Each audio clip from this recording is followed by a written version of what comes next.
Welcome back. This is the last of the problem I want to do on the topic of thermodynamics.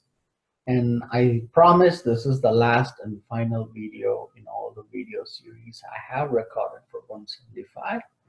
So here's you have a balanced equation, and I may give it balanced, may not, but it's always your duty to check and make sure the equation is balanced. And I have given the pressure of each of these gas for nitrogen, hydrogen, and ammonia. And I'm asking you to calculate the value of delta G. You only use this particular equation when you're given the partial pressures of the gas. You do not have to remember this equation. Okay? You only have to just know how to use the equation. You do not have to remember the equation.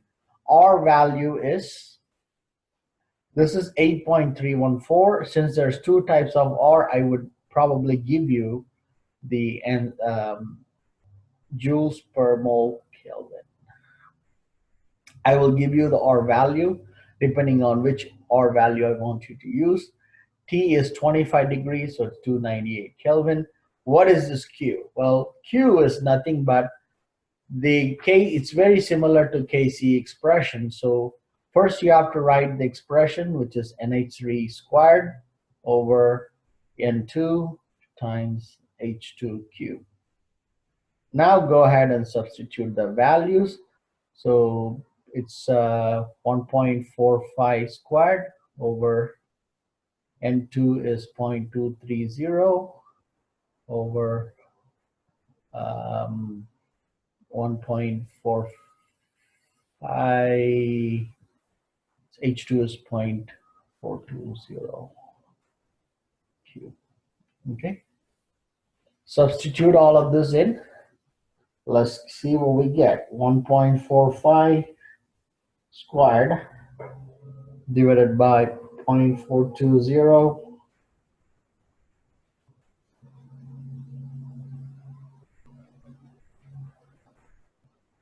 and then divide by 0.230. So this Q value is 123. So now let's go ahead and finish this off. So delta G0 would be R equals 8.314. It's obviously negative, times T is 298 times natural log of 123. So that would be natural log of 123. That's nice. 123. Nice. 298 times 8.314. So I'm getting a massive value for this value will be in joules. So 111959.8 joules. Keep in mind R is in joules, but typically exams provide these in kilojoules, or divide by 1,000, which will be 11.9598 kilojoules. And that's pretty much it. Okay, now what can you infer? There's a negative sign here. Don't forget that. There's a negative sign here. So the sign of delta G0 is negative, so the reaction is spontaneous. And that's it. We are done.